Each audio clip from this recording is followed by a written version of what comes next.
And welcome, folks, to another Life Support Live, the weekly live show that explores how Star Trek can help us to boldly go in our own lives to better ourselves and the rest of humanity.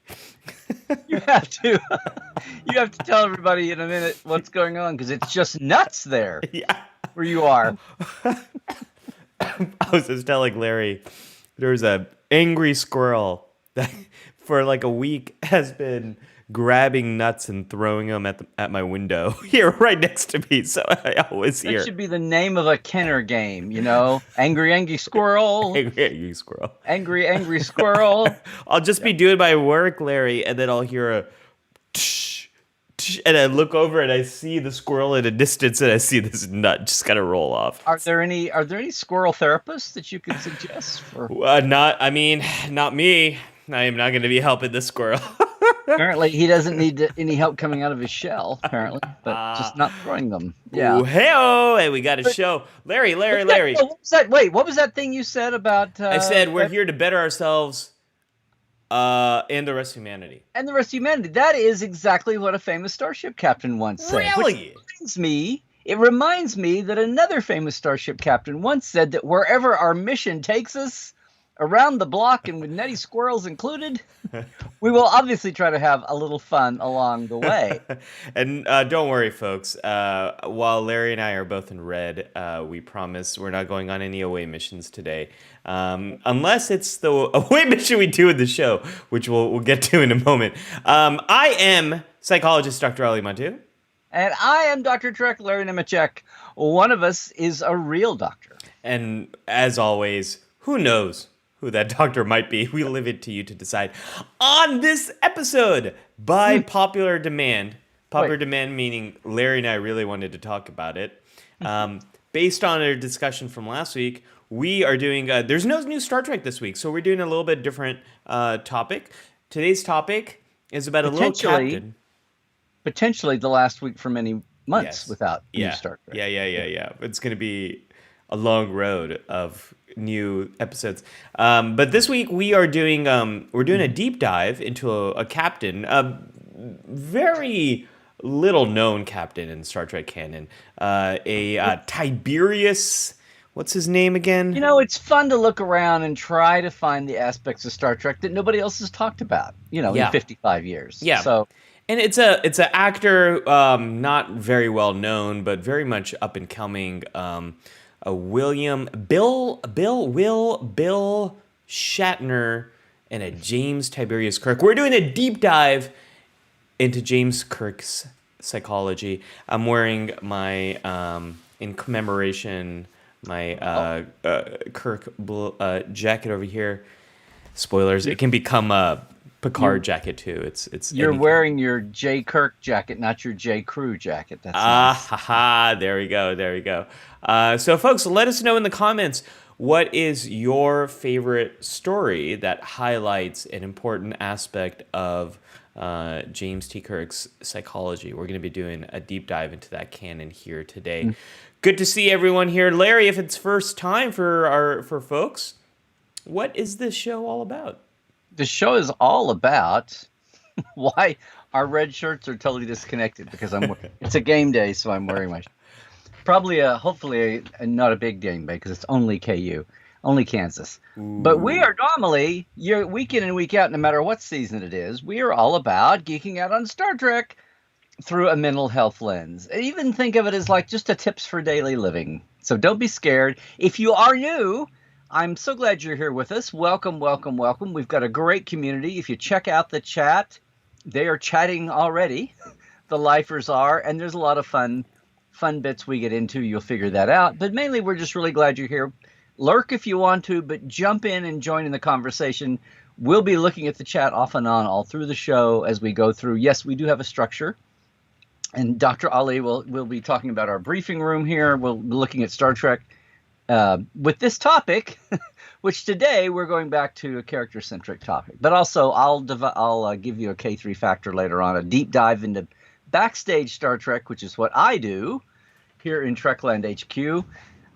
So yeah, buckle up. We're going to have a lot of fun.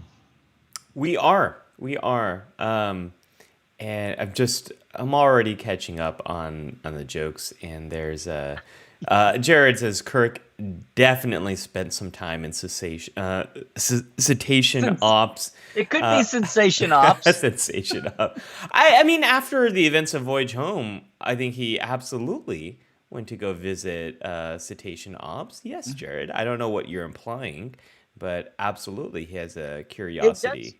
It does give a whole new meaning to "there be whales here." Yeah, it does. It does. And Zahir says, "Yeah, that guy was in PJ Cooker." Yeah, yeah. And Tim, don't worry, squirrels are lovely. I am gonna leave them alone. I don't bother. I have done nothing, Tim, to this squirrel. We have never exchanged words. We have never crossed paths. The squirrel just enjoys throwing nuts at me. It might be an offering. Maybe the squirrel, it's Mattu and squirrel at side patio. Maybe this is the beginning of some type of communication effort. Who knows? Who knows? Sumerian or otherwise. Yeah. And Charlotte says Alexander Siddig apparently also not a fan of squirrels. I don't know the story here, Charlotte, but I like that doctor. You can share it, Charlotte. But I was going to say, Ali, it's not that you're not a fan. You're just a bystander. You're just the reporter commenting on the action. That's right. That's right. I'm here, Larry. It appears the squirrel has returned. Throwing. There's nuts all over the place. It is raining nuts all over us, Larry. Back to you.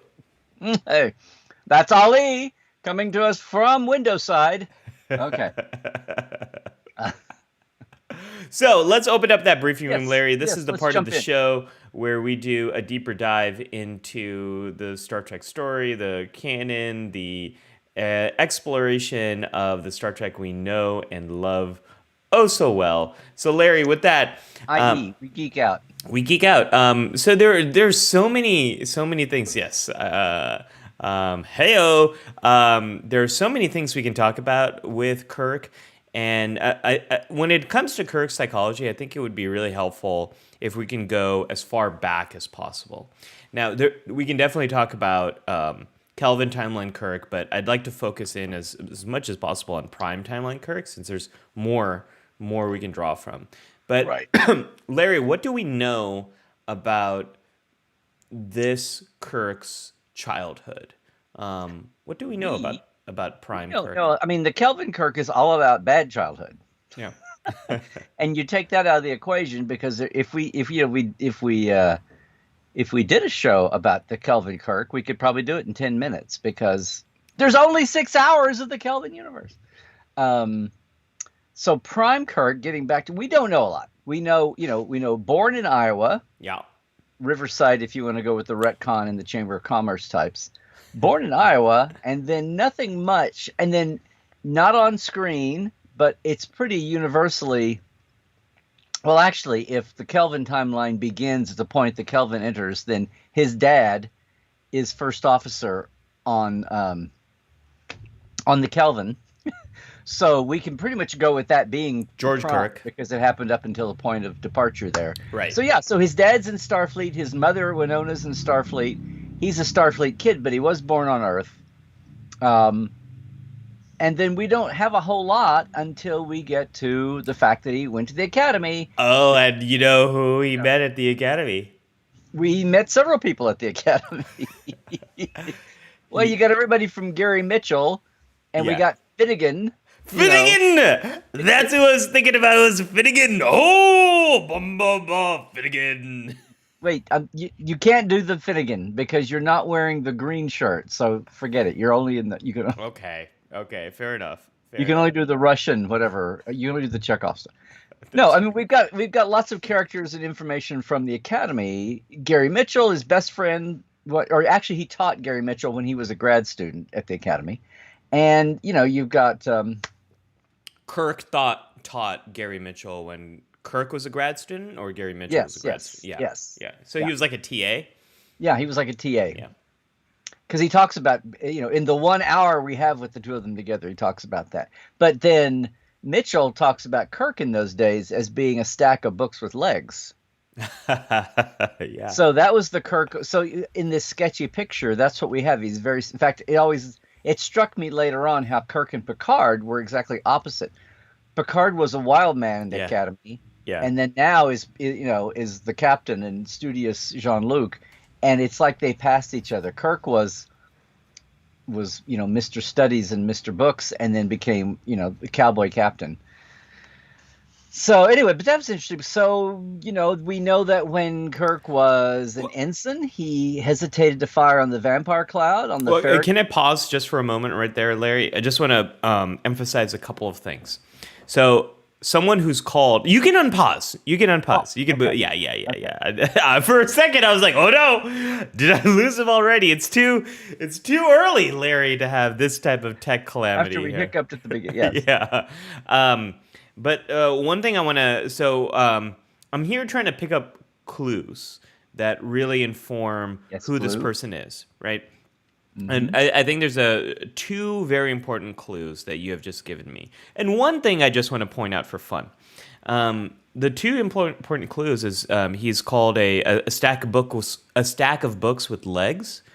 So to me, that implies that the Kirk of the Academy was someone who really had a love of learning. This is an individual who wanted to understand as much as he possibly could. Otherwise, he wouldn't have developed this nickname. We also know that he went to grad school. This Kirk, not Calvin Kirk, but this Kirk, it sounds like he stayed in Starfleet Academy as long as he possibly could, and was also interested in teaching. So I'm already getting the impression that this is someone who really, really, really enjoys to learn knowledge, learn information, and gather it from as many sources as possible. The fun thing I want to point out is those books are probably full of stories from Archer and from his version of TOS, those old scientists. So I think it's kind of fun thinking about what are the textbooks that Kirk was probably reading there in the academy. Someone should make that at CBS Paramount. I wish I had it. I could just show it to you real quick. But all the years of Enterprise, there was somebody had made a postcard about this big, and it was taped on the pillar in the art department over some of the the Akutas and Doug Drexler's desk and all. But it had a picture of Archer in his EV suit, and it said Archer is the captain that Kirk read about. I mean, it was basically what you just said. Yeah. Which kind of like it was trying to give heft and weight to the importance of the Enterprise series, even though it's a retro series back in time. It's like, no, let's Archer was the huge hero that was the first big hero of the of Earth. Larry, question for you. Phil says Kirk was on the planet during the Kodos mass execution as a young teen. Oh my God. Thank you, Phil. I never stopped to think about that. Yeah, Ali, how about seeing a trauma when you're like 14, like a mass murder? So I don't remember this example, Larry. Where it was in Kodos, in Conscience of the King, Kodos the Executioner, you wind up with this mass, it's not on I don't know if it's a Hitler scale or if it's an Idi Amin scale, but basically you have the governor of a colony that has famine, and so his dreadnought view of how to deal with the situation before the cargo ships can get there. So like, rather than have the entire colony suffer and die, he basically says, we're gonna feed half of you and the rest of you not. Yeah. We're gonna save the most people in this twisted logic by being draconian and just writing off a third up front.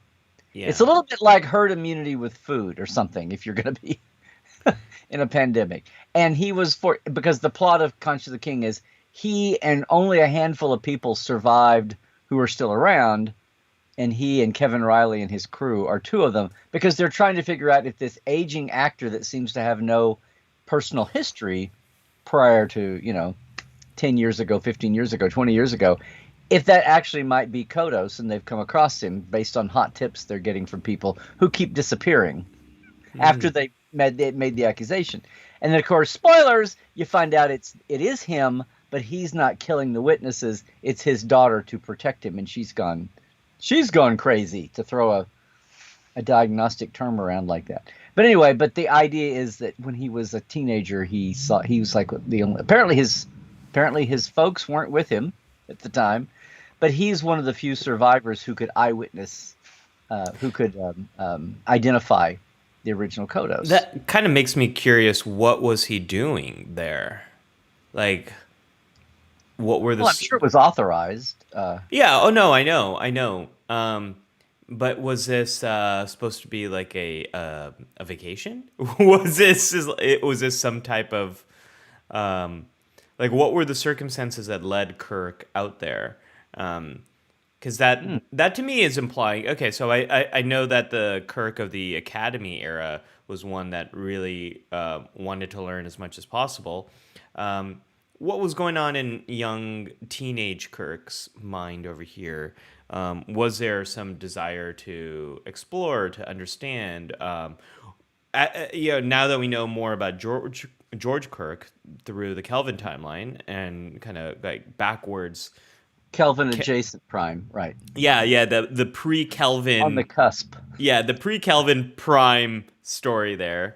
We know that his father was in Starfleet, and as a teenager, his father was probably like a little bit lower down in rank, but probably not too much.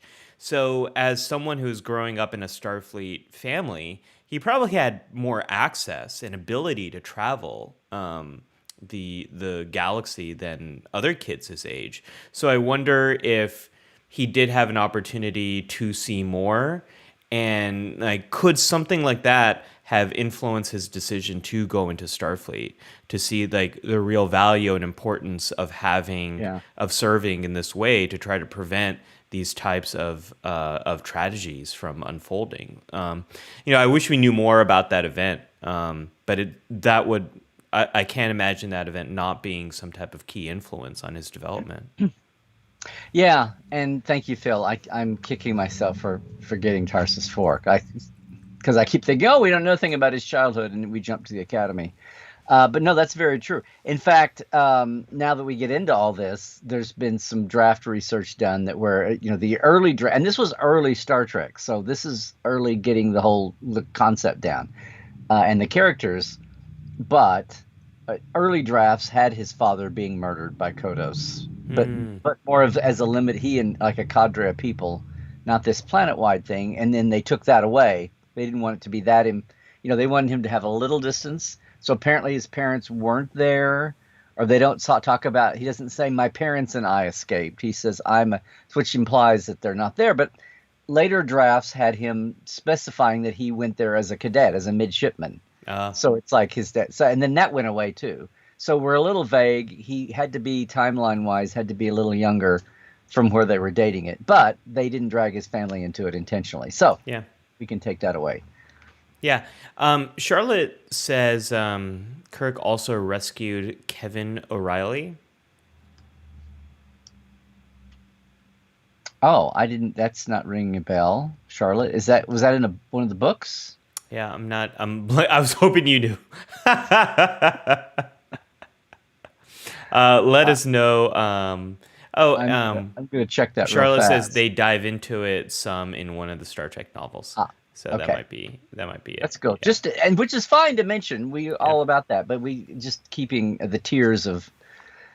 Not the tears of a clown, the tears of canon. They call it out. Now everybody mocks Memory Alpha and says alpha canon, beta canon. But all my years, I would say tier 1 is aired and tier 2 is next door and tier 3 and so on down. So, Larry, I interrupted you earlier, but you were about to talk about Kirk. Oh, no, that's good. That's good. Thank you, Phil, for jumping in there, because that has maybe a little bit to do with his development. I think that's a key event there. You were about to talk about him being an ensign on the Farragut. Yeah.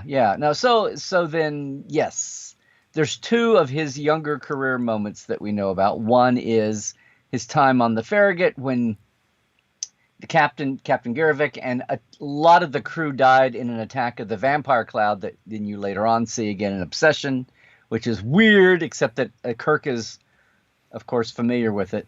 And Garevik's son is on the crew, and Garevik's son basically pulls a young Kirk and does the same thing. He blames himself for freezing up and not shooting when he could have, when it turns out that it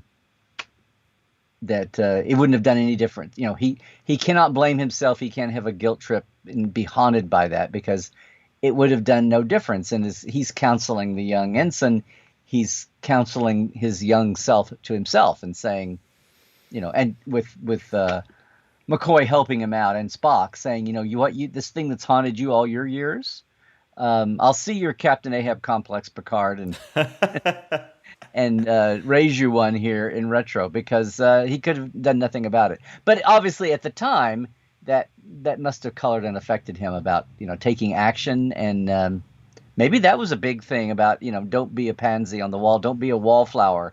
If you be decisive, take action if you see a threat, which would explain some things about, you know, the cowboy captain, the cowboy diplomat jumping in. Yeah, this is already showing me the development of a character who has had a lot of experiences prior to being captain.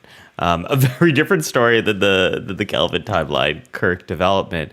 But you're talking about this experience on the Farragut, and then Kirk was on the Republic, if I remember. Yeah, so the Republic was a training ship, and he'd had a friend. So he and Ben Finney had been academy mates, and this is the case where he reported Finney for leaving a circuit open or something. Anyway, he went on report, and Finney never advanced as fast as Kirk did, and Finney always blamed Kirk, whether it was a big thing to Kirk or not, and maybe it just sat in Finney's, you know, gut, and he wasn't outward about it, or maybe he was, because Kirk still looks really surprised when Finney kind of blows up. It's very Workaday, it feels like. We're talking about menagerie. We're talking about Finney sabotaging and faking his own death to put a stain on Kirk's record that's going to get him, you know, kicked out of the captaincy ranks or whatever. Lose his command, at least, if not really taint his career and slow his career down the way he feels Kirk did to him, except that in this case, Kirk didn't make a mistake. He's being framed, whereas Finney apparently did make a mistake as a young officer and, you know, never got over it. But he's been around long enough that he's got a teenage daughter, you know, so who comes in and yells at Kirk until she doesn't. But that feels like that was more of like a ticking time bomb that maybe didn't affect Kirk so much in the moment. He probably felt bad about it. That feels like it blew up at Kirk more in his later years, when Finney blew up about it and took psychotic action there, whatever.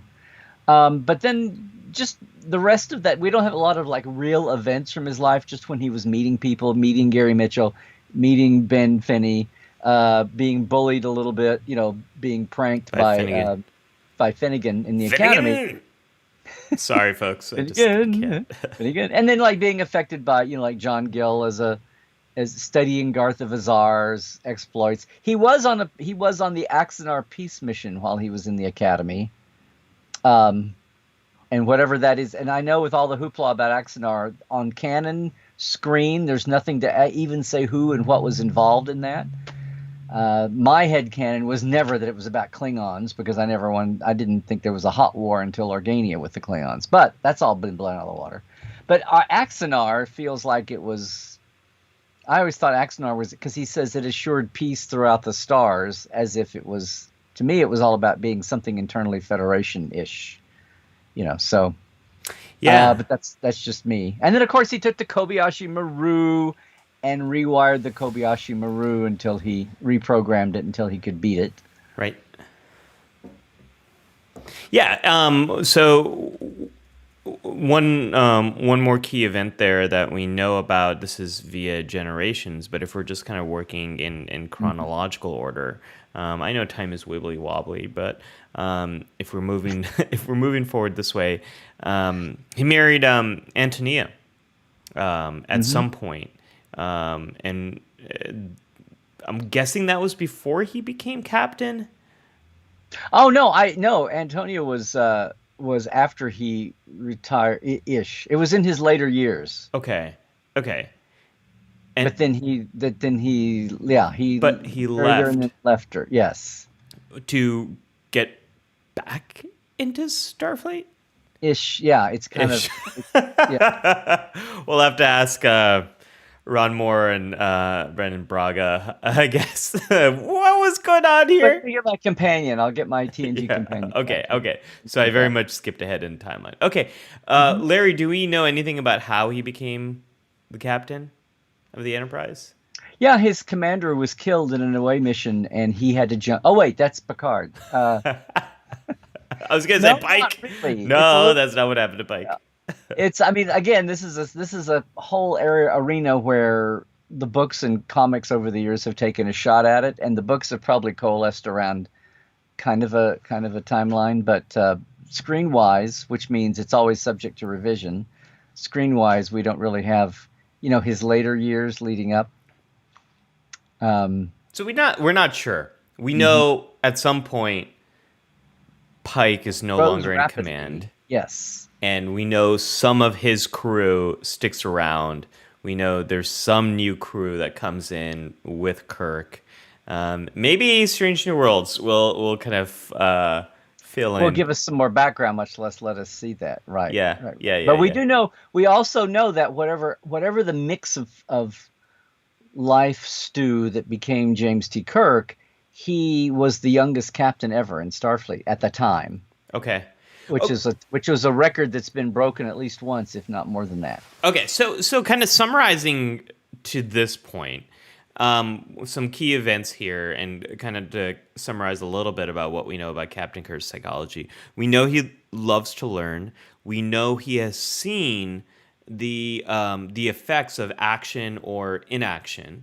We know that he has cultivated. It really seems like Kirk has cultivated a lot of friendships with a lot of different people, Hmm. a lot of different types of people.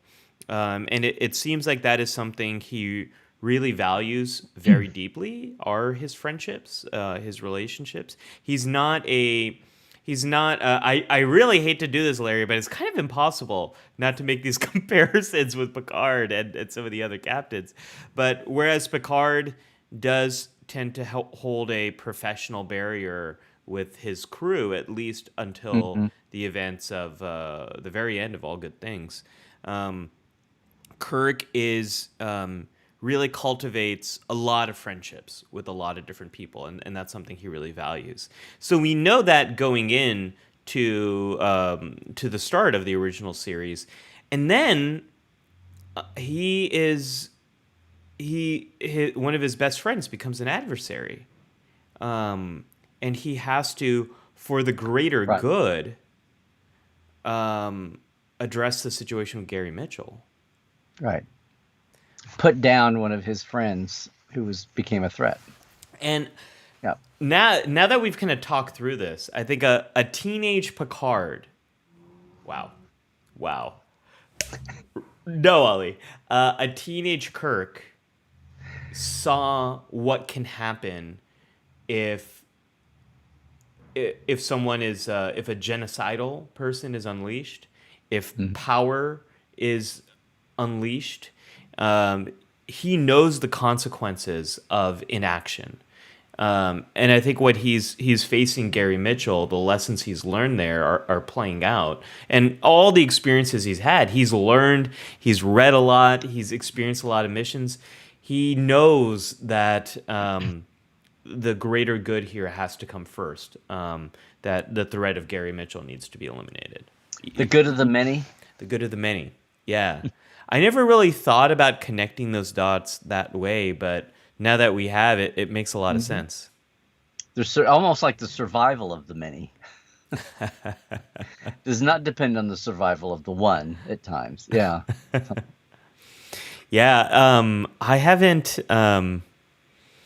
There's so many examples that we can explore here in the original series, Larry. What are A some lot of old scientists. Yep. a lot of yeah? What do you want to highlight here in Kirk's story? Okay, that's kind of a broad It question. is. It is because like what are those big highlights from the original series that that we want to mention. Like, Oh, there's one. I mean, there's one I can kind of draw from that is you and I were kind of discussing this, but extremely little, Sarah. Yeah. Well, you said something that I had never really considered yes, before, but yeah, that's what yeah, I was going to talk about. You wanna. this this winds up being the risk is our business scene at the end. This is from Tomorrow's Yesterday, but you brought this up. You said he's got a team of rivals Yes. and when I thought of that, I went, oh yeah, because everybody sits down and has a conference, has a board meeting with Picard, and it's not, unless you do something like throw Pulaski into the mix, or it's worse worse off on a tear about something. We need to blow him up, Captain. Yeah, or Data's being upset. Anyway, it's the other crew, and Janeway's bunch are all thrown together. There's friction within her group because you've got some McKee and people coming from broken backgrounds and things that kind of keeps that lively. And DS9's like the Mulligan stew there of folks getting along. And Archer's crew is, if nothing else, just motivated by how they're all new at these jobs and these experiences. So, and I won't even talk about the Kelvin bunch because, the Kelvin bunch, the Discovery is what we never see the Discovery crew sitting around in conference. It just struck me. It's like, I think we do, but I know they have. Never seen your staff. It's such not a thing they do on Discovery because they're all too busy standing around having one-to-one emo scenes with each other. Captains, they have to have their soliloquy personal logs. I am at the precipice, I am on the verge of Discovery itself. I'm going to walk through the corridors while I mentally dictate my log. Yeah. No, you know what? It just struck me that how often do we see the Discovery crew sitting around? I think they did it more when Pike was guest captain. They kind of do it on the bridge, if ever. Yeah. They don't have time for a briefing, Larry. This is time has no time. There is no time. We don't have the time to talk about time. We just lost 830 years or 930, whatever it is. Yeah. So anyway, no, this notion that Kirk, he inherited some of his people, he's brought some of the other ones in, but this idea that he's got a team of rivals like Lincoln, I guess is what you're kind of drawing. Yeah. What always sticks out to me. Wait a minute. We also know that Lincoln was a hero of Kirk. Yeah, we do. Hey, we're connecting so many dots here today, Larry. But yeah, one of the things that just sticks out to me about when I watch TOS is the intensity of some of those discussions. The lighting? Oh, no. The lighting. The intensity of the discussions and how comfortable Kirk is with that intensity. I love that so much. I love that Kirk is so comfortable with his crew really intensely expressing their perspectives. This is one of Dr. Ali's favorites. Scotty, speaking of red shirts. Yeah, in that scene. But in general, and then Spock being the antithesis of that. Yeah. But not lacking in power. No, and this is one of my favorites. I will always go back to this episode, but A Private Little War. The ending of A Private Little War. Bones saying, like, damn it, Jim, like, what are you going to do? And Kirk says, like, what would you have me do? There are no good options here. I'm tired. Let's go home. But throughout that episode, you see the... how much he has there's that squirrel. I just saw the reflection in my monitor. Kirk is so comfortable. It's the squirrel. The squirrel. Kirk is so comfortable having his crew voice those opinions, and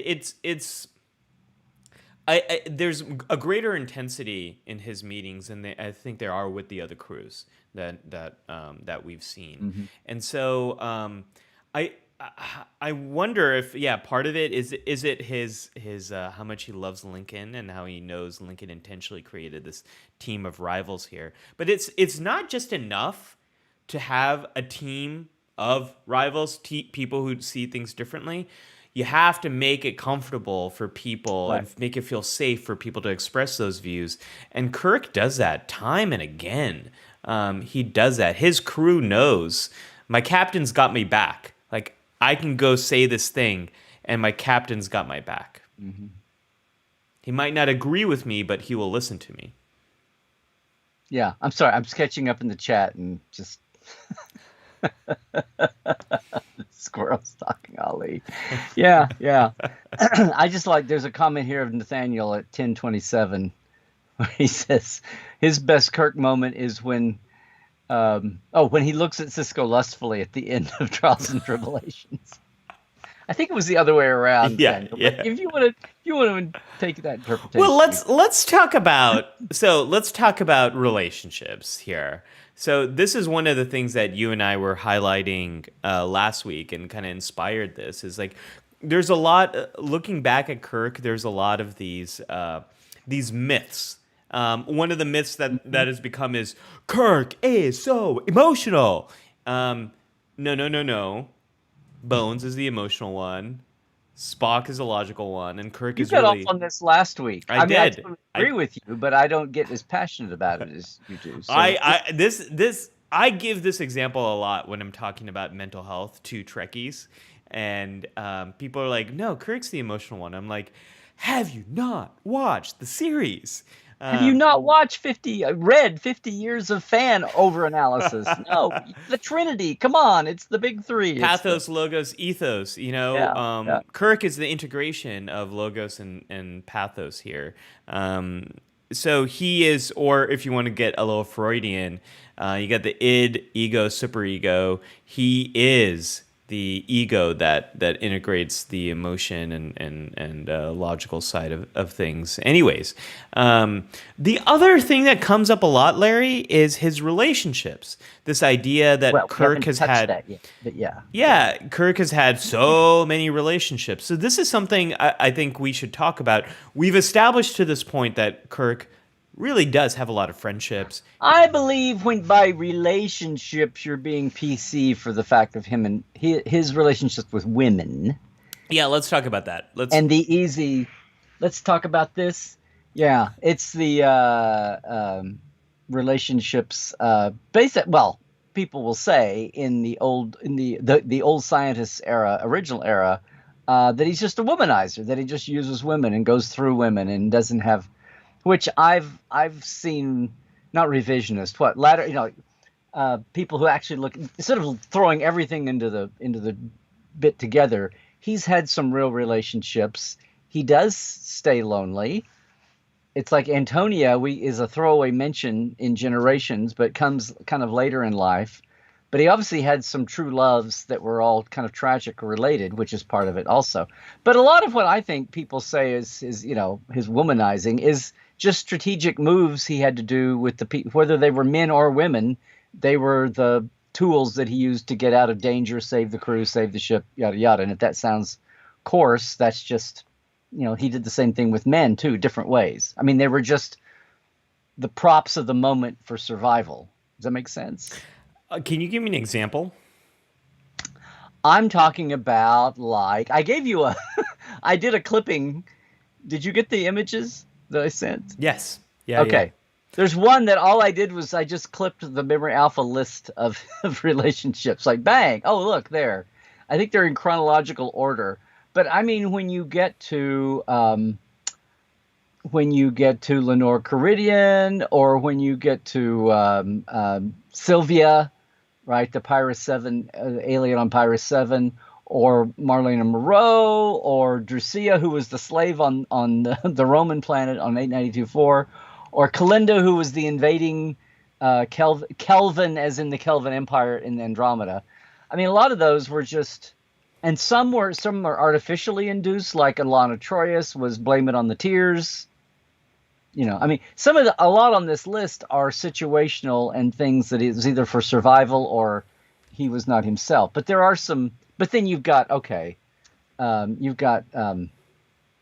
Edith Keeler, who most fandom will say was the love of his life, and tragically they make fun of Harry Kim for falling in love with holodeck people. But how about falling in love with somebody that you have to let die because history has to go on in your timeline, the way it does. So I mean, so people look at this list and they go, "Oh my God, look at his track record here. Look at the damage he left behind in the wake of his tromping through life."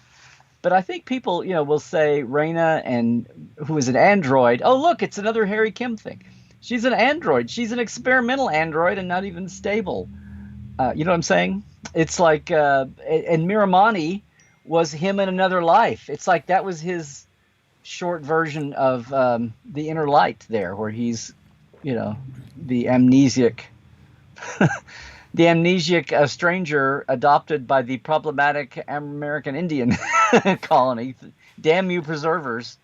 But it's like he wasn't himself, and the minute he became himself again, got his memory back, it was tragic, and he feels bad about that. But I kind of think those are the three, and then, later on. And then you got Carol Marcus. Yeah, we're going to definitely talk about too. So I don't think it's quite, And I wanted to say, the chat is giving us some serious moments. Charlotte had a great one here at 10:28. She says, Star Trek V, hear me out. The thing that sticks with her from that movie is when he's talking to Sybok, and he says, "Oh no, I want my pain. I need my pain. I wouldn't be who I am without my pain." And not in a bad way, but it shaped his life. And I think of all the things, good and bad, that are in the Kirk psyche, the Kirk personality, that probably plays out a lot with how he did with his intimate relationships. And even casting aside, I think 2/3 of those as being situational, but even the ones that were more serious for him, and things that were beyond his control, he couldn't control them. Yeah, I think there's a few things that stick out, and there's a couple of comments. So that's got to be fodder for you, Mr. Doctor, so go for it. Yeah, there's a few things I want to talk about here, and then some comments that we should get to from Nathaniel and Charlotte. One thing I want to say here is Kirk really seems like someone who is very, and hear me out too on this, Kirk seems like someone who's really comfortable with emotional intimacy. And what I mean by that is he gets very close to people and really wants this level of understanding with other people that is much more than, I would say, Spock or Bones. Spock and Bones are, it's not like they dislike people, but they don't go around trying to make new friends the way Kirk seems to. I think there's a way, when I mention intimacy, people often think like sexual intimacy, but like the sex. But no, I know. Yeah. You know what I'm talking about, right? Like you can have intimacy, platonic relationships. Yes, too. Yeah. Like the different. Some cultures have like many different words for love. They have romantic love, but love with a friend, love with a sibling, love with family, love with like a student, love with a mentor. Like and what that's really getting at is this idea of closeness, that you understand each other, you're sharing a lot with each other, you're spending a lot of time with each other. Kirk's that kind of person. And you don't have a lot of barriers and walls put up. Maybe yes. At some point you do, but you have a lot of access back and forth. Yes. It's like my granddaughter, her mom one time said, "Oh yeah, mine's the kid that when they're 2 and 3 and 4 years old, they walk up to strangers in a store and just announce, 'Hello, how are you?'" Like, yeah. Everywhere. And I don't know if it's like in the genes that early and it's expressing or whatever, but it's that kind of. That's exactly what I'm getting at. Yeah, one of my daughter's friends is like that. They're like kind of polar opposites. She will go up to everyone and be like, "Hi, nice to meet you. I want to be your friend."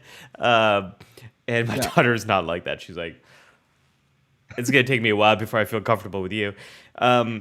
And I get that with Kirk, and we also have to know the context of the time in which he was written. He was written in the context of a time when the way that was played and the way that was written, especially in like heterosexual relationships being seen as like the default too. A lot of that can seem like flirting, but that example of him looking at Cisco is exactly that. Like Kirk is often communicating this comfort that like, hey, I would love to spend time and get to know you. Like I really want to be your friend. And you know what struck me here too, and I'd never thought of this, but going down this path, that shot was from Tomorrow's Yesterday, and Anne Mulhall is in there too, Diana Muldaur. She's the guest person at the table that week. But the big four there around the table, including Scotty. You mentioned Kirk and Spock being a little more Spock is, of course Spock, but even McCoy, the emotional McCoy is a little reserved when it comes to. But you know who around that table is the most like Kirk and what we've just been talking about? Scotty, I would say. It's Scotty, totally. And I think that's why I think Kirk and Scotty, if nothing else, we get a little bit of it, but I think maybe that's like on shore leave. They bond. Oh, yeah, I totally see that. Yeah, I totally see that. I've never thought that before, but I think that's they don't share a lot of moments together, but I think what we do get, and then what the movies elaborate on, is that easy. Scotty does really well. It loosens up in the movies, but I think we see Scotty really easy around his department, like as the head of engineering. Yeah. Lad, the whole thing with lads. Come on over here, lad. Let me show you the work. Yeah. And this is again like why there is such a contrast with Kirk and Picard. Picard doesn't have that element in his personality at all. That is not what Picard does. Picard does not go around making friends with everyone he meets. He doesn't meet a new person and think like, oh, this could be my friend. Picard is much more of a natural ambassador. Learn, play the long game, all of that sort of stuff. Kirk is much more the natural politician. Like everyone I meet is a potential like new friend I can make, and I'm gonna. Kirk has this ability that some of the best politicians have of when you're with them, they make you feel like you are the only person in the universe. I feel your pain. Yeah, you knew who I was thinking about. Yeah. And real quick, I think Cisco is as guarded as Picard, or maybe even more so. Yeah. He's not a backslapping buddy. Let's go have a beer together. And I, just run down the captains. I think Janeway can be open to people in a feminine way, and I think Archer. I almost feel like Archer could have been that way, but he's a little, test pilot Archer is a little out there, but I think I think Archer feels the responsibility of being the first so much, and everything is constantly something new and wacky in his life when we see him, that maybe he's not quite so open. Maybe he does keep it back for just Trip and T'Pol, and, he's so busy working on T'Pol as an experiment, and he's got, Trip, and then he's got Tucker. I always want to say Dominic. He's got Tucker and Phlox. I think Archer's a little more reserved, but he's out there. He has to be because he was the first captain picked. They had to look at all the qualities. Yeah. And know that gregariousness had to be something in the first captain they sent out. But I think Archer's kind of middling. Yeah, I think there's an interesting spectrum. I'd never thought about ranking the captains. Yeah, I think Kirk is definitely someone who is comfortable with intimacy. He's very extroverted. He really does the time he spends with other people really invigorates him. Picard, not so much. Nathaniel said Cisco can be open. He's the only captain who would cook dinner for his crew. But Cisco's had his journey of becoming more comfortable in that role. Well, and we didn't see Cisco when he was younger. We basically met Cisco after, Jennifer died. Yeah, so we haven't seen him before that traumatic loss. Janeway, I think Janeway does a lot Janeway's very comfortable with Chakotay. And at the same, taking in the whole Maquis crew, she was. Yeah, it was survival, but Janeway. also goes through really difficult times. I mean, with the whole storyline where she's really going through this depression. And I think Kate Mulgrew has had great comments in interviews about how she was playing Janeway as someone who might have been struggling with her mental health. I hope I'm not making that up, but I do. I can't remember if that's a theory or something that Kate Mulgrew has said, that she kind of played Janeway as a character who was struggling with some of the decisions she made and the isolation. I can totally see Kate making that part of her process, her subtext, and her monologues. And Archer had to be the first, and he was dealing with the Vulcans, and so Archer could never be his complete comfortable self. And then we could go on and on, but I think we should really relook at how Kirk interacts with other people as someone who's very extroverted and loves to meet new people and is very comfortable with intimacy. But and unless Pike comes along, Anson Mount and his Pike character come along, you saw signs of that in what you got to see of him developing it in. The sad thing about the original Cage and Jeff Hunter's Pike, people think about him as being kind of square-jawed and even maybe a little wooden. But it was years before it dawned on me that what we see of the Cage it starts off with Pike at a bad spot. And I think we talked about this once before. You don't really see the beginnings of the real Pike coming back to health until the end, when they've resolved the whole Telosian crisis and he lets up a little bit. But when you first meet him, he's tense and irritable, and he's consumed with the loss of people from their Rigel mission, and he gets the counseling session from his bones, and that's the mindset and then he's attacked by these wacko aliens and put through all these trials. It's like his Q situation, and it's not till that last scene when they have the ha-ha light moments, which are sometimes problematical now, but that you start to see Pike. So maybe Pike is not so grim, is what I'm trying to say. I agree. What we saw of Anson Mount's Pike was a lot more playful. Yeah. He was very serious at times and could hold things off, but he was also, we'll have a little fun along the way. I mean, says that's the most of that without Kirk ever really putting that in words. I agree. And what they do with Strange New World, what he does with Pike on Strange New Worlds, he might finally rival Kirk. But just what we're saying right here, I'd never thought in these terms, but I don't know what we call that, charisma. I think the playfulness, the openness to new people. I think Kirk might lead all the lead captains this way, and that might be his defining. The areas of strength here for Kirk are his social emotional intelligence, his understanding of who he is, his connection with the emotions, the motivations of other people. That's what helps him to cultivate so many relationships. He is incredibly socially intelligent. And his extroversion, his desire for connection with other people, he's far more extroverted than the other captains, with maybe the exception of that Pike. And it's all of these things together, and his comfort with intimacy. But there's a few things I want to make sure we mention. So Nathaniel said, "Can we talk about the non-consensual sex he has in Bread and Circus?" This was written through the lens of 60s masculinity. Oh, Drusilla the slave servant and all that. Yeah. So Larry, this is not an example I remember. TOS is a little bit of my weakness. He had been sentenced to die in that Roman mentality of the alien Roman planet. He was left a slave girl to sleep with the day before he's, the proconsul and all respect him so much as, "I'm really sorry we have to kill you, but I respect you so much as I execute you."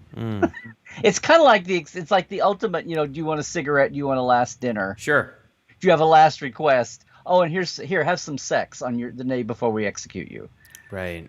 And that was of the time, and it was shot in the 60s, but it was supposed to be of the time too. It was supposed to be the Roman Empire mentality brought forward too. It wasn't just.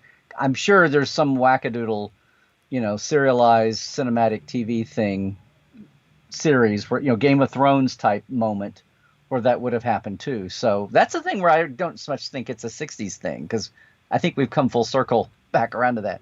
but that's how I couch that, and the fact that he took advantage of it. It's maybe Did he thought, he?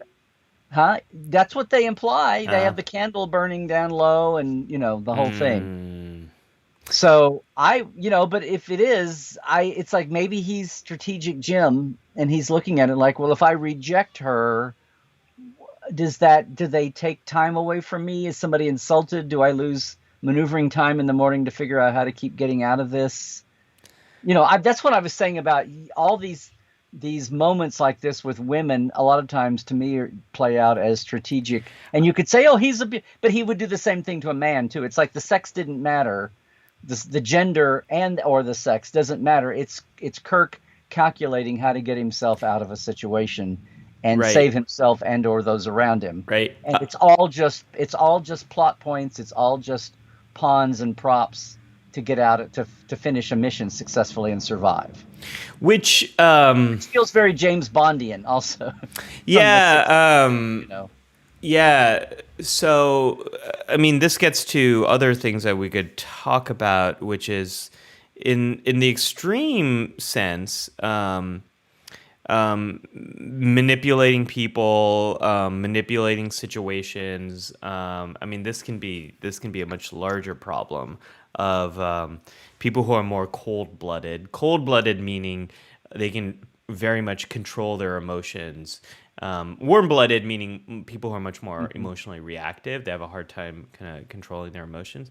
But people who tend to be a bit more cold-blooded in this way can be more manipulating of others and for their own benefit. So psychopathy, also known as psychopath, in the extreme sense, can lead to a lot of criminal activity. But then also, there are a lot of scientists and business people who have psychopathy, who have more of a disconnection with other people. And this can make them very good scientists. It can make them good business people. It can make them good in finance. I don't think Kirk is in that realm. But what you're describing of manipulating people and situations for the benefit of the mission, that definitely seems to be a Kirk trait.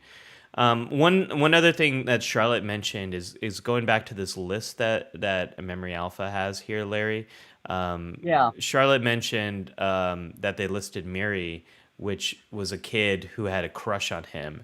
Well, Yeah, just to say that list that I pulled, this is Memory Alpha being Uber over whatever, and that's not a list of Kirk romances. That's a list of Kirk female relationships. yeah. I And think so he saw she had a crush on him, and used it to his advantage. Not cruelly, but he used that to get back to the kids and figure out. Again, he didn't sleep with her, but he used her affection for him to get her confidence as a way to attack the problem. right. Yeah. I think maybe Memory Alpha could phrase things better. Yeah. So, Larry, gosh, I feel like Captain Kirk's Psychology should probably be like a two-parter. We haven't even gotten to the movies yet. Oh, But that's easy. if we just highlight a few things here, there's a lot. There's a lot I want to say about each movie. There's a lot actually I want to say Oh, about really? Star. Yeah, Okay. there's a lot I want to say about Star Trek Five. But if we kind of go through this a little bit, and starting with the motion picture here, this is a Kirk who has been promoted. This is a Kirk who has been who's become an admiral. I was going to say admirable. He is admirable, but he became an Admirable. admiral Admirable. and Yeah. has been moved away from command. He's also become distanced from Spock as well as Bones. He's not serving with them. So if you put together all the things we've said, I think it's very easy to understand why he is so not happy being an admiral. His primary role is not out there meeting new people, learning new things. Admirals are much more about strategic command making decisions that impact the fleet. They're stationary much more, Mm-hmm. meaning they're largely earthbound. We can Well, we just spent 10 minutes talking about how he was a people person, exactly, basically, exactly, and you took that away from him. So yes, exactly. I and actually think the McCoy, best admiral out of all these captains would probably be Picard. I think Picard would do amazing as an admiral, but Kirk, not so much. Probably all the other captains, I think they wouldn't be as happy being an admiral, especially Kirk. So I think it makes sense why he's so unhappy in that role. and Zahir at 10:29. You can see how far back I am on things. Zahir had a good point here too. Speaking of comparisons, he said Picard and Kirk both had time in the Nexus. Picard had a family. Kirk was by himself chopping wood, and he says, and probably making pizza. What do you make of that? If the Nexus is supposed to be their idealized existence, right? Well, he wasn't completely alone here. He was in a log cabin. I mean, he was chopping wood, but who was he chopping wood for? It was for the log cabin, and who was he making pizza for? He did have his relationship there with Antonia. I'm sorry, I keep doing that. And Depends. Here. yeah, I think. Okay, what do I make of this here? This is me totally just spitballing compared to like everything else we do on this show. How was that? I was going to say. If Kirk is someone who so values that intimacy and connection with other people, we can completely understand how one of his fantasies here would be about being completely alone with someone he loves dearly and spending time with them. Like, what more do you have for intimacy? Like Zahir, look what happened 2 movies ago. He's got shore leave. What does he do with his friends? They go camping together. Why do people go camping? Not only is it a connection with nature, but it's to get away from all that noise. His greatest joy there was spending time alone with Bones and Spock. That's intimacy. They're spending all day alone together. And it makes a lot of sense that one of his fantasies might be doing that with someone he romantically loves and being out there in the cabin alone. You know, revisiting Generations, Larry, I think Generations is a beautiful film. It has, let me back up. Let me take away what I just said. I think it has some beautiful ideas. Mm-hmm. And this idea of escaping into this fantasy and how unsatisfying that is because you're losing stakes. Nothing matters. And that you're not making a difference. And what Kirk says to Picard, like, I'm paraphrasing here, but he says, let's go make a difference again. Let's go make, you say the ship's at risk. People are in danger. Planet. Like, how many people we talking about? Okay, all right, let's go do it. That's So yeah. buy that pitch. Okay. So, but I want to back up. We're getting ahead of ourselves here. I want to talk about Wrath of Khan as well, and there's a lot here to Wrath of Khan, Larry. I just want to I do want to talk about this beginning here as well, and look at these two.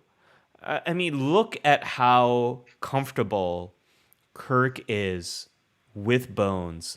Look at their relationship, and look at how Bones understands him. And Bones is willing to ask, like, what the hell is wrong with you, Jim? You got this gift. Your career's great. Look at this beautiful apartment you have and the view of Golden Gate. You've got this cool computer in the back. Very advanced computer. Well, I sent you this. It's Bones and he together, but I also sent you that one and the other one of his apartment because and Bones says, look, you've surrounded yourself with these, antiques. you're not an antique, like you're an antique yourself, and you're all on the shelf, and you're on the shelf, and you got to get back out there. And it's like, and this is kind of like coming, not retirement, but like they posit in talking about Antonia that I just want to clarify, they had not been married.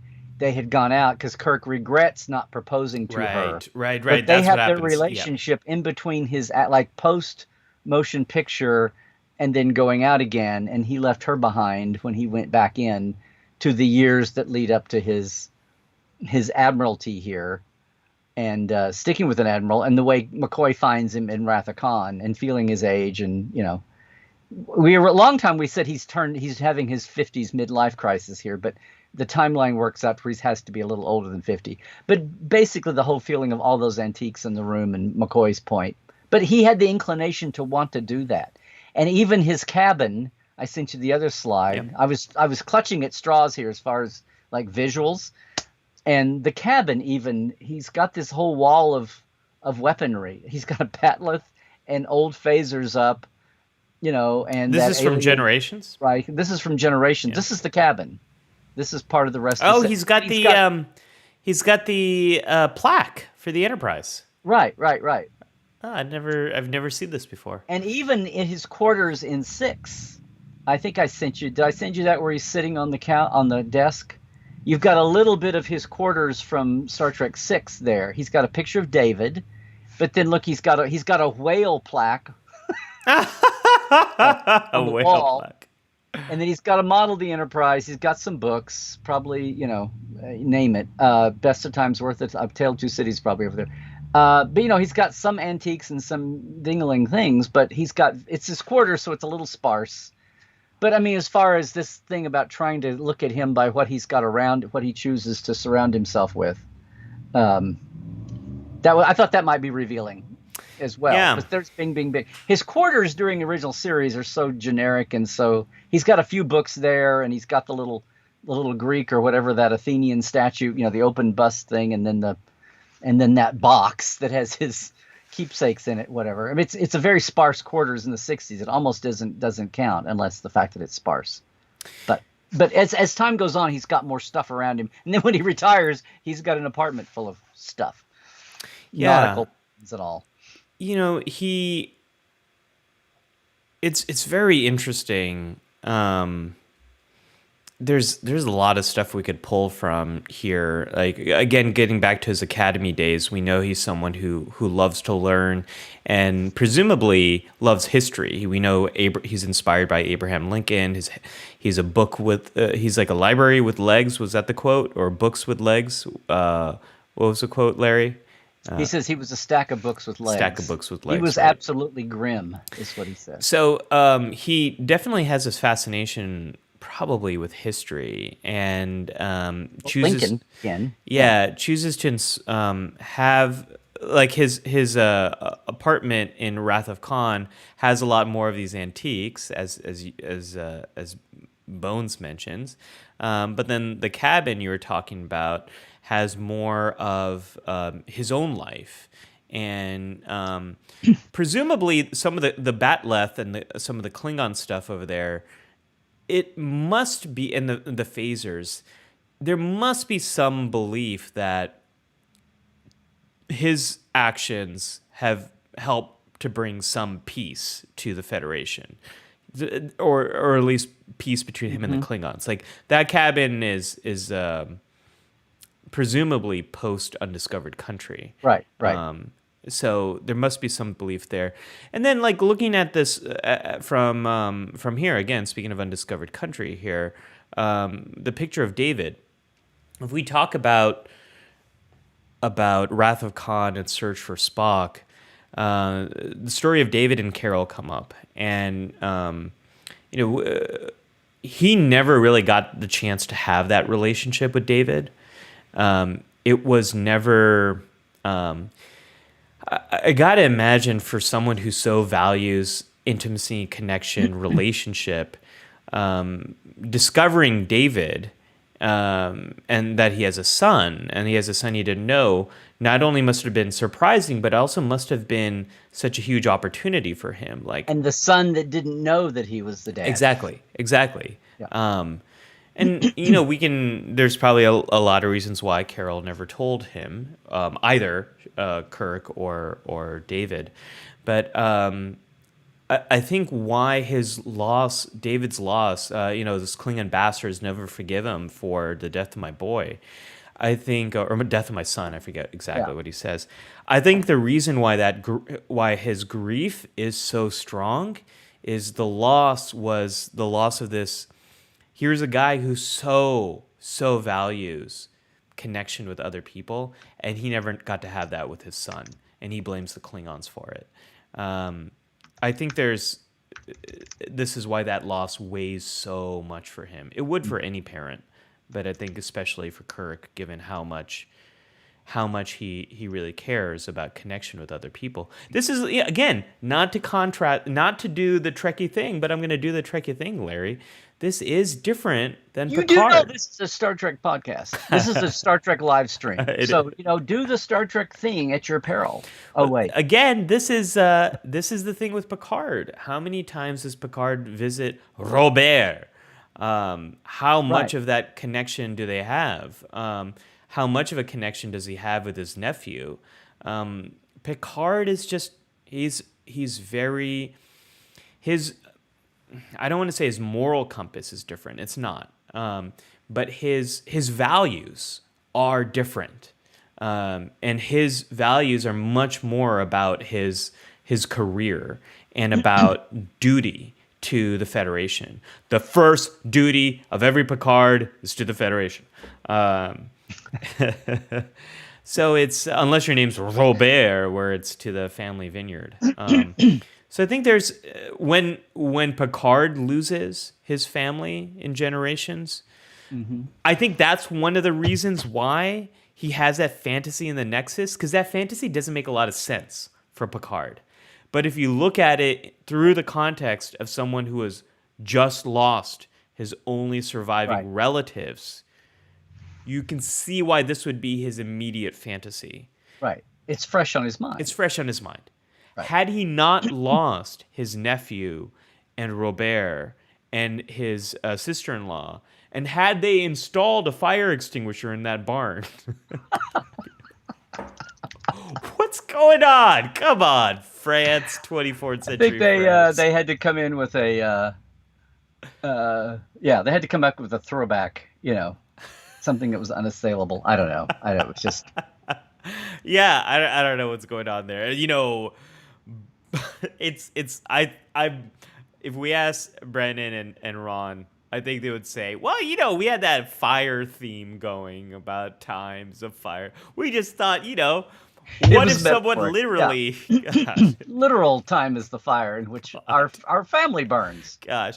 Or something, yeah. But I think if Picard had not lost those people, his family, I think his Nexus dream would probably be more about galactic peace. I think it would be something much more about that, about bringing unification between Romulans and the Vulcans, about there being a lasting peace with the Klingons and the Romulans, and the Federation really being at the center of that. I think that is his fantasy. Look at that. Who knew today's episode would be about Star Trek Generations? It makes a lot of sense. Well, it's a pivot point, but it's the whole core and essence of Generations is ripping people open and looking at their insides because of what the Nexus is supposed to be. But and just a couple more things, Larry, before I think we wrap up on Kirk's. We need to wrap up and get on our other thing. I've been trying to catch up with all the good stuff going on in the chat. By the way, everybody, we have not forgotten you. There's all kinds of good chat stuff. Yeah. So a couple of things I want to mention with Kirk. I want to mention Star Trek V, which I think is brilliant in a lot of ways what it does for Kirk. We already talked about how important his friendships are, how he says, I'll never die alone. I think that's more evidence for how much he values intimacy and connection. But we also should talk about how Kirk is, he's not, he's really a man of science, of learning and knowledge. And when he says, "What does God need with a starship?" And when he sees Sybok and the sort of cult of Sybok, and he says to Sybok, like, I need my pain. Like, it teaches me, it gives me knowledge, it gives me guidance. I need to feel my emotions. Kirk is one who's very suspicious of these cult-like things. He's very suspicious of this alien saying, I need a starship. Kirk's like, this doesn't add up. This gets back to the Kirk love of learning, Starfleet Academy. Like, his head is always in books. Kirk is a man who, this is where he and Picard share, like, love of knowledge and science and reason and understanding first, and suspicion of anyone who's telling you that this is the way things are without the data to back it up. Right. Yeah. That's their intersection. Well, they're both academy captains, meaning they had a lot of. Hey, look, if you can take a class in the ethics of collecting at the academy, that's going to stick with me for a long time. In fact, I recorded a podcast last night about lower decks, and I totally forgot to mention that. So I'm making up for it by mentioning it now. If you could take some of these classes they've mentioned, then yeah, the basics would be a big thing. But they're both learned people who got to their rank not just by daring do exploits on the bridge, but they had to put a lot of study and training into it too. And they both probably had some post-grad classes and training too. But yeah, the percent. And Picard is obviously a book nerd. He takes a book with him to Risa, at the beginning. And he gets dewy-eyed about his old he has old professors. Kirk has old professors. Kirk's turned into Nazis, and Picard's find the nature of existence. But that's a side point. One quick aside. Nathaniel says, "Need my pain." Not really an endorsement of positive psych. So Nathaniel, to that, pain is universal. Suffering is not. And one of the problems that comes up for people is when they try to avoid painful experiences. We can't do that. Pain teaches us important lessons, but we don't necessarily need to struggle with that pain. And when you struggle with that pain, that's really where suffering comes from. I feel like now I'm kind of now I'm a philosopher here. But even a lot of the lessons we have from positive psychology, which is the psychology of happiness, shows that you can't have positive emotions. You can't have positive emotions all the time, Larry. You just can't. You need your pain. It teaches you. It guides evidenced you. By us enduring your impressions. Yes. Yeah. Pain gives you important knowledge and information, and that's something that Kirk is trying to teach us in Star Trek V. The other thing is speaking to generations. Again? Yeah, well, the beginning. Let's talk about the beginning of Generations. There was the cutscene of skydiving, there, which speaks to like aging and transition and time, right? And this is like one of the big themes of Generations. And Kirk says to Scotty, when did Sulu find time to have a family? And then Scotty says, if something's important, you make the time. But I think we're seeing someone who has, much like Picard in Star Trek Picard, actually, has lost the connection with the things that give him value. And for Kirk, it's much more about people, that he's lost that connection with Spock and with the crew, with Bones. With Picard, he's lost connection with the meaning and purpose of serving Starfleet, and his ultimate fantasy of bringing peace to the galaxy has crumbled in front of him with what happens with the Romulans and the destruction of Romulus. I think Kirk is really struggling there because he's lost those relationships. They're no longer a part of his life in the way that they were before. Yeah. We're really doubling down here on the. It's like it's somewhere between Kirk and the Kirk Picard dynamic. Where Yeah, that was not the intention. Oh my gosh.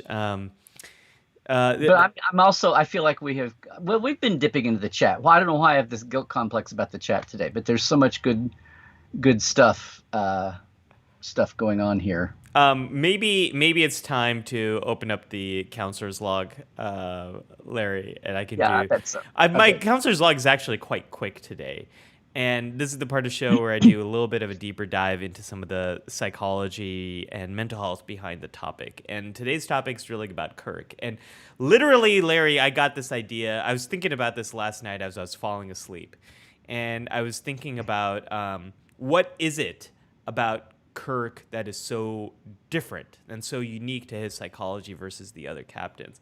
And then it appeared to me right before I fell asleep, and then I whipped out my phone to write it down. And then I think that kept me up for longer than I wanted to. But I think what is so unique, and I think this really resonates with our conversation, what's so unique about Kirk's psychology here is Kirk is very good at describing the emotions at play, what he is feeling in the moment, and what other people are feeling too. You can call this social emotional intelligence. Very simply, you can call it Kirk is very good at labeling his emotions, at understanding what's happening inside of me, why is it happening, and being able to share that with other people.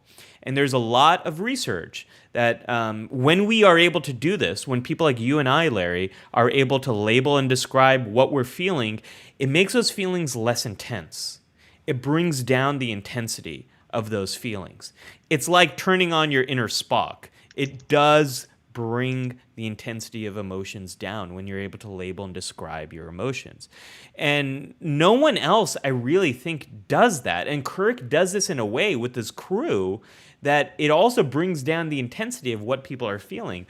Picard's asset is about appealing to high morals, the highest morals. Mm-hmm. Sisko's asset is he very directly approaches problems.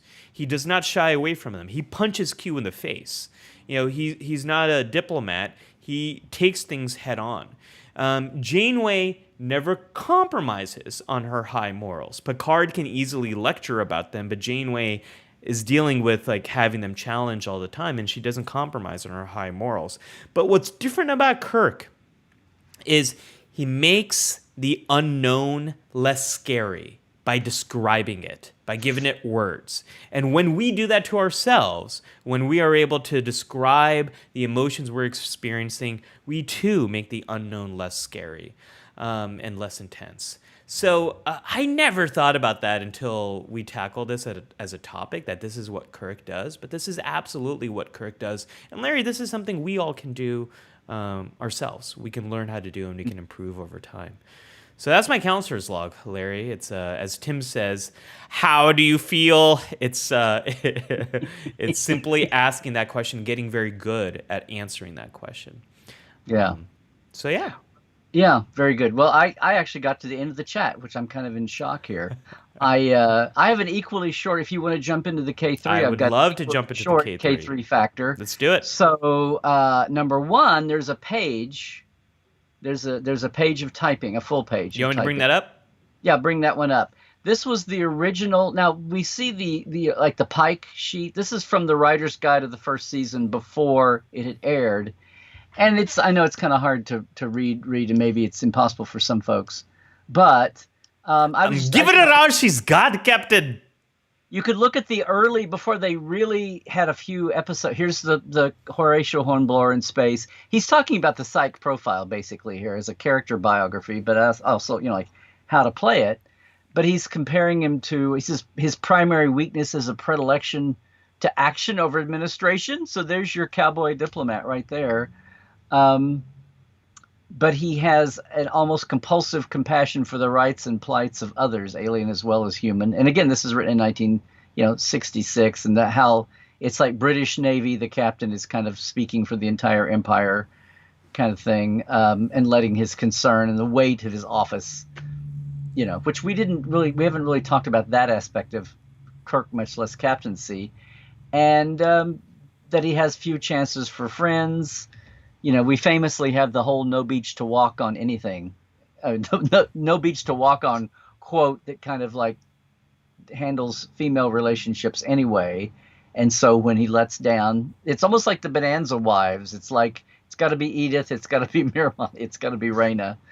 And Carol and he separate, mutually for careers. Even they didn't have families on Star. See, if they'd had families on starships in the 23rd century, they might have wound up together, and David would have had a father. Although he's pretty brilliant in his own right. Anyway, it's just some psyche that kind of they get away from it. As they wrote the later Bibles, like the second and third season, they don't read quite this way. But this thing here about Jim Kirk likely to play pretty hard, almost compulsively, so letting him, shore leave time and all that. So, if some of this is putting in context, people talk about the 60s, Kirk, and the 60s, the macho and the James Bond and the James West of the Wild Wild West, and the hero guy, the macho hero of the cis hetero 60s kind of thing. So there's putting some psychological profile lay to it. But anyway, I wanted to throw that up. I didn't know. I love this, Larry. I was reading through this document as you were talking, and there's a lot of points here that I think really resonate with our conversation. There's a few things that really stick out. I love this last line of the first paragraph. Essentially, a warm, friendly man, driven rather than driving. What a great way to describe a lot of what we've been discussing here, and how friendly, comfortable he is, and how he really has this purpose behind him. But he's driven rather than driving. I love that that quality, that while he is the captain, he doesn't want to create an atmosphere of hierarchy here. That's really great. And then there's also another really great line here. Capable, and again in the first paragraph, a complex personality capable of action and decision which can verge on the heroic and at the same time live a command. So verge on the heroic. I mean, this is a guy who is not. He's not sure of all the things he's doing. He's doing the best he can, but he lives in a time where there's a lot of unknowns here. It's more known than Archer's era, but this is not the Picard era, and he's the right captain for the right time. That's great. What is that from? Is that from the TOS show Bible? That's from the first season. That's not the pitch. We see the April, the Robert April, April, which became Pike from the Cage. We see that Bible a lot because it's in the pitch packet. But this is, and the one that was the most widely out there for people to buy was the second season Writer's Guide, because Chekhov is in it.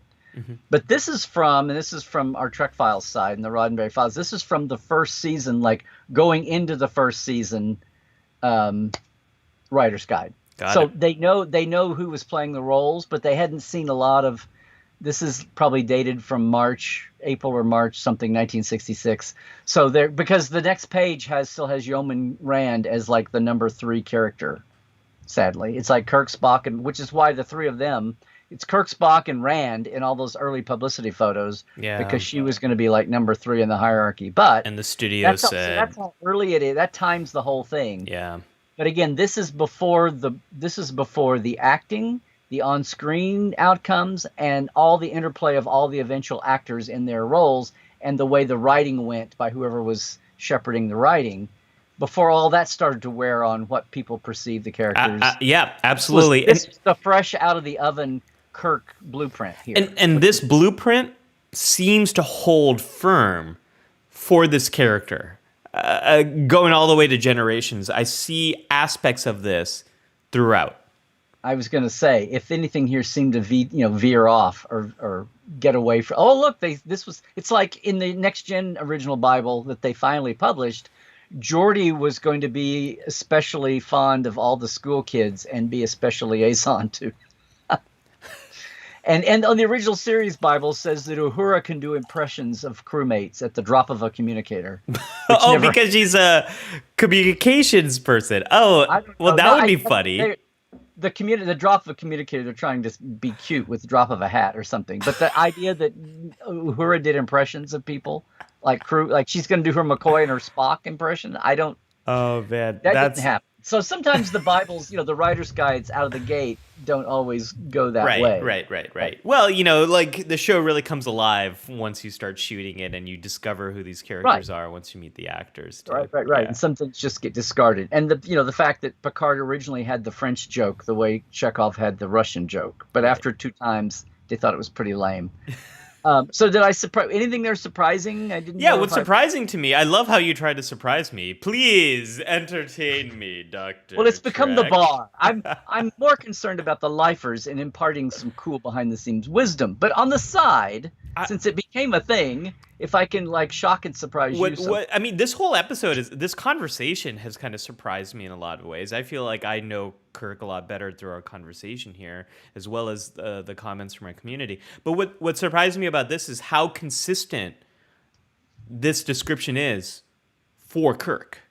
And I love that. I love that it holds firm throughout his life here. Let's talk about the away mission. This is the part of the show where I give you a way in which you can apply some of what we've been discussing to your own life. I think this is also quick. It's also very simple. It's a simple little tip that people can apply. And this comes from dialectical behavior therapy, a treatment that teaches people a lot of... Oh, DBT. Yes, DBT. It's a treatment that that is what it's known as. In English, anyway. DBT teaches a lot of people really important emotional skills, and it's a great treatment for people who really struggle with intense emotions. Now, one of the things that was the genesis of this topic was the Bones, Kirk, Spock trinity here, the relationship between the 3 of them. And we talked about how Kirk is the synthesis of these 2. And so the skill I want to talk about here is the skill that Kirk always plays in that relationship, and that's the middle path. So often when we're experiencing emotions, very strong emotions, we see things as all or nothing, that they're black or white, that it's going to be a success or failure. That's something that emotions do. When you're highly anxious, you see the lion in front of you as a threat. It helps us to survive. When you're very angry, you see only the massive injustice that's occurred to you or to other people. We tend to lose the whole spectrum of truth, of what's here. And that's fine in situations where it's life or death, or a major injustice has occurred, or a major loss. It makes sense to see. The plot of the week, in other words. Yeah. But the problem is when we apply this to a lot of everyday situations, this all or none type of thinking, it can really blind you to the reality, and it can blind you to other opportunities you have to deal with these problems. So the skill we use in that situation is called the middle path. When you're stuck debating between A and B, do I do A and B, Larry? Do I go down this path or that path? We always ask the question, well, what's the middle path? What is the integration of those 2? What would it look like? I know this sounds so easy, but when you are stuck thinking those things, asking that question, what's the middle path here? We either end Star Trek Enterprise, or we do another series or another season. Well, what's a middle path? Could we greenlight 10 episodes and put them on a streaming channel? Well, that wasn't possible in the 2000s. But it's entertaining. What is one option that would be some type of synthesis between the two. That's what I think Kirk does so often. He's so, like, I don't believe in a no-win scenario. Middle path. Right. Khan is outmaneuvering us. What's the middle path? Let's understand. Oh, he's operating in like a very like two-dimensional way of thinking. Like, okay, oh no, I'm going to be taken to Klingon prison planet. What's the middle path here? Okay, let me make sure Spock can track me down. Like, there's Jim, it's all right. We have ILM. We have the budget. Jim, we have ILM. There's always a middle path that Kirk entertains, and I think we all can do the same thing in our own lives. So that's a skill. It's simple, I know, but trust me, it can help you when you're struggling with those emotions. Larry, open up those hailing frequencies. We've been hopefully we've been hailing all through the hour, but this did get a lot. Just a quick one here from Charlotte. Rather than asking what would Spock do, I should ask what would Kirk do. On this episode, yeah. I think we can also ask ourselves, like, what would late stage Kirk or what would late stage Spock do? Because the Spock post Star Trek 3 is a Spock that does seem much more comfortable with both emotion and logic. I think the Spock prior to that is still on a journey of integrating these things. But this is where I get pushback, Charlotte, because I talk about how great Kirk is as an example of this. And people are like, what are you talking about, emotional Kirk? And I'm like, no. That is a myth. Yeah, and you mentioned in our voluminous notes on this episode beforehand that one of the things here that I think I saw some reaction here. I don't think I had any boos from the chat about this. He's certainly not a. On one hand, he's certainly no angel all the time. Yes. Kirk's complicated, just like all of our characters are complicated, especially the captains. But on the other hand, I think sometimes he gets a bum rap about this whole womanizing thing. And I think even the people that want to throw him a lifeline and say, well, it was the 60s and it was just the macho, like I said, the James Bond mentality and some of the hero, the white male cis hetero writing at the time.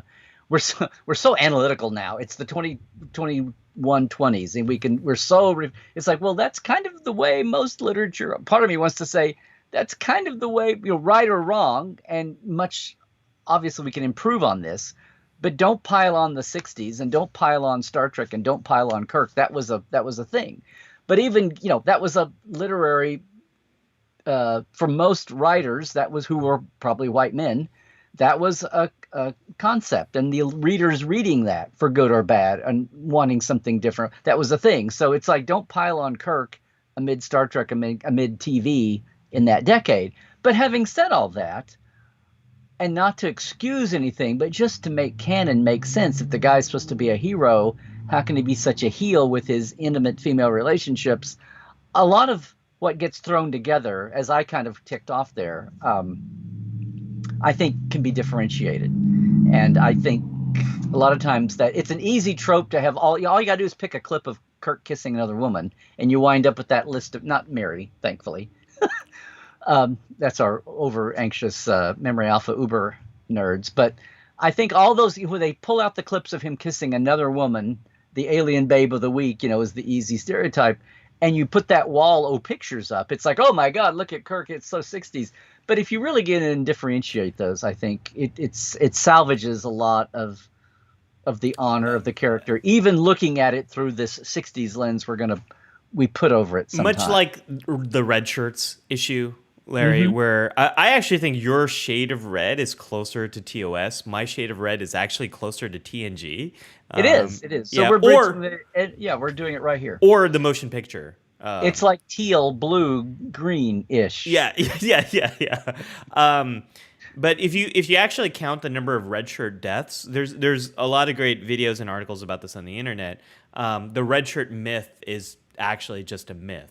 They're no more likely to die on away missions than other shirts. But it makes for a great it's fun. just that red shirts typically had no lines, so they Yeah. seem like Yeah, they seem a little bit more disposable.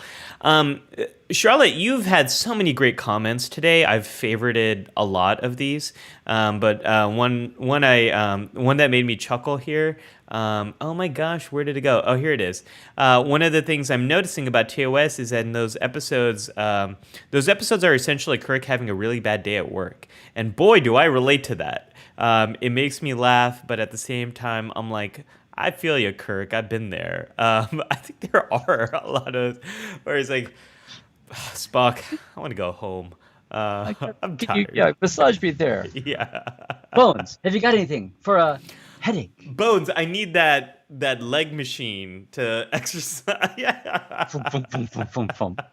What does he say? Your 4A. What is that? Your draft classification? What does he say? And then Charlotte had another comment too. Perhaps Spock and Bones don't seek out a bunch of friends because they have all the intimacy they need or can handle in their relationships with each other. And Kirk, yeah, I have. Well, think about Spock being battered as a person of both, as a half-breed, as a person of two cultures. Think about McCoy and his divorce and his adult daughter that he never sees. I mean, Yeah, I think, boy, that would be a cool episode. Is a deep dive into Bones psychology. Thank you. I thought you were going to say that would be a great idea for a movie or a series, but yeah. Well, okay. Yeah, that too. I hear CBS is greenlighting all of them. We should just make that one too. Put it on the list. Zahir had a question. Kirk had a family in real life, Carol and David and Marcus. Kind of, yes. Later on, way later on. But yeah. And Jean-Luc didn't. Not an expert in TOS era, but are there events in Kirk's youth that influenced him not to have a family? In Kirk's youth, Zahir? Or do you mean... See? I don't know. We know so little about it. That's what I was saying earlier. And yeah, at least Tarsus 4 was a trauma when he was, I think he was around 12, 13, 14 in that time, without the family being there with him. But he had his mother, father, nuclear family. He had a brother. And the other thing I want to say about Kirk is, did he have a brother, Larry? Kirk had a brother? George Samuel Kirk, Sam. Yes. And Shatner he dies at Deneva, and they roll him over, and it's Kirk with a mustache. Yeah, yeah. Right. The thing about Kirk's family too, Larry. This is Starfleet where family are not. I know.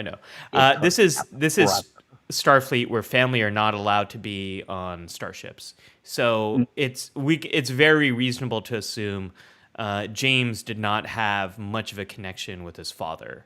Didn't see him as much. It doesn't mean they didn't have a good relationship. We got Subspace, but even Subspace, you don't see the Enterprise 1701, no bloody A, B, C, or D, or E, or F, or J.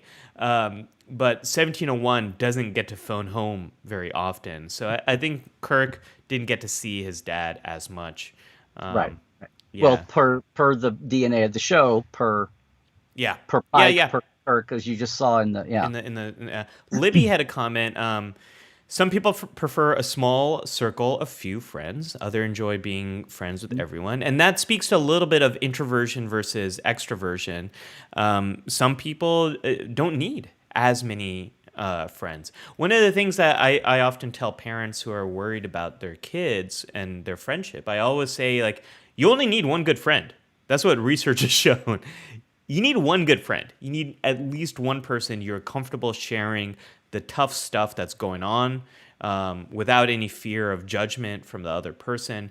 You don't need a million friends. You need one. That's all you need. Yeah. At 12:01, Glenn who came to us a little later, Glenn's been talking off and on about, forget Kirk Picard, compare Kirk and Riker. And he's saying at 12:01, he's got one here that says Riker was definitely more of a horn dog than Kirk ever was. Kirk's motivation was to his ship and crew, I guess in line with what I was saying. Riker, not so much. This is something I also feel like we need to revisit. I don't remember. There may be 2 or 3 times, but I don't remember it being, I mean, boy, were Kirk and Picard both infatuated with Minuet in that episode. That was uncomfortable. Glenn, maybe we should revisit this. I'm not convinced. I'm not convinced yet. After revisiting every other myth about Star Trek, and some of them just really don't hold up. I'm like Kirk. I kind of want to say, like, what does God need with the starship? I kind of want to see the data here. Um, there's a gosh. Jesse very early on. Larry said, "I miss seeing Larry Nemecek." Um, Oh, I saw that. I was gonna say hi, Jesse. I was gonna say I miss seeing you too. Yeah. I'm missing a lot of people. Thank you for pulling that out. I was gonna go back to it because it was really, really early. I saved it when we started the show. I think I saved it. you Yeah. were going through Kirk's early developmental history here. And Tim said, I think this is a good one for us to just hit on for a moment. Hmm. As Kirk said, I've always known I'd die alone. Yet, did he really on Viridian 3? I think what he meant, Larry, I'm curious what your take is on this. My take is I think he meant that he would die without the presence of his friends and Friends, as family. opposed to literally alone. Right. Yeah. Um, He would die spiritually alone or yeah. emotionally. I think it Tim, one way to understand is what Larry just said, like spiritually I would die alone. We see that in the beginning of Generations and in the cutscene, the skydiving scene. He is alone and he's really crumbling as a result of that. He's not happy being alone. So figuratively, he's dying alone in that sense. I also think like practically, he probably believed that as long as his friends are there, someone's going to help him. All you really need, Larry, is your doctor and some Oh, superhuman blood, and you'll be fine. that That's you're gonna all. say all you really need is love, and I was gonna go dum, da, da, All dum, you need is bones. Dun dum, da da, da da. da da. All you need is bones. Brum, ba, ba, ba, ba, ba. All you need is Gee bones. whiz, look at the time. Bones. Okay. Bones is all you need. Damn it, Jim. I'm not a chorus in a song. I'm a doctor. Uh, I'm oh, a doctor, not man. a lyricist. Yeah, okay. Which never accuse him of being. So there you go. And speaking of death, Charlotte says by Star Trek 5, I feel like Kirk's just gotten to the point Yes. where he's like, if I die, I die. I'm gonna enjoy every moment till then. Hence, climbing the mountain because it's there, and having the This is. cojones to up and question. I Um, think.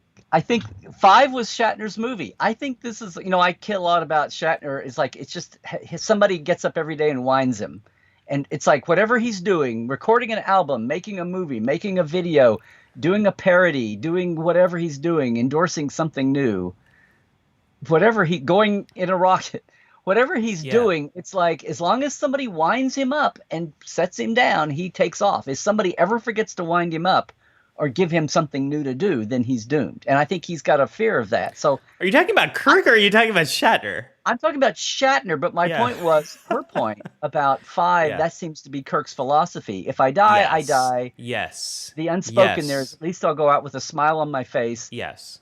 And oh my God, I'm just like I'm being buried in dots here. Then what's his last? Yeah, there's a lot of Shatner and Kirk, I think, especially as the years go by.